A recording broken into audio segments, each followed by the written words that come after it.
Now, let's talk about the ABC. Their new chair there, Kim Williams, is cracking down on ABC journalist activists, insisting on a podcast. If you don't want to reflect a view that aspires to impartiality, don't work at the ABC. Or Daniel, is he naive or just, I don't know, a man who loves punishment? Because he's going to find out very quickly this is a staff-run collective. If he really does want to eliminate this sort of institutional bias that the ABC has, he's going to have to make some massive changes. And is he willing to do that?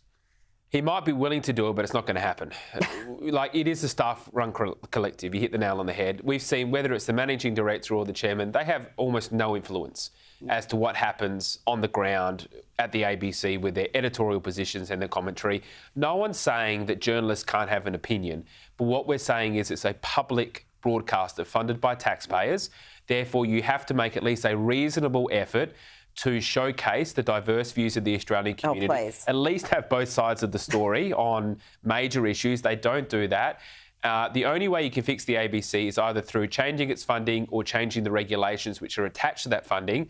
If that doesn't happen, it's going to be more of the same. Well, we do have a charter. They actually are breaking their charter, so they're legally obliged to be impartial. They're not like The Guardian or Fairfax or Nine, I should say, Fairfax, they don't exist anymore, or even Us. They have a charter, they're taxpayer funded, so they have to be impartial, and that is never enforced. It's never enforced under coalition government or a Labor government, and we saw that with The Voice most clearly when the majority of Australians, a significant majority in the end, voted no. You look at the ABC coverage, you would have thought a no vote was a 1,000,000 to 1 shot, because it was just overwhelmingly activist yes content.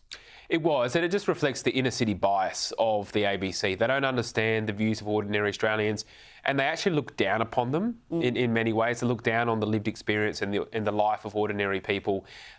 Look, there's deep structural issues at the ABC. The charter should be enforced. If there's going to be a charter, at least enforce it. I don't know what mechanisms there are to do that, but clearly the priority for an ex-coalition government has to be, OK, if you don't want to touch the funding, OK, at least enforce the charter, so it has to be impartial. Now, Princess Kate has finally revealed where she's been the past few months, privately battling cancer. But even this very public admission wasn't enough to quell the whinings of the Duke and Duchess of Sussex. This is something Jacqueline Magnay wrote about in today's Australian. Sources close to Harry and Meghan immediately told People magazine that the pair were not informed of the Princess of Wales's diagnosis, adding that they are being left out of any details regarding Kate and that there's clearly no trust. I wonder why. Harry and Meghan did release a statement wishing the princess well. But I've got to say, they find a way to insert themselves into every story concerning the royals. For a couple who just want to live their lives privately, they do love contacting the media with these strategic leaks. Yeah, well, I was just thinking of the South Park episode when you mentioned that, which was a great send-up. But, yeah, it's all about them, isn't it? And that's what they don't understand.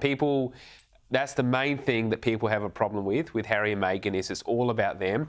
Everybody's wishing Kate and the royal family all the best, and obviously the king as well with their health troubles. But somehow they managed to take that story and take that real issue and make it all about them.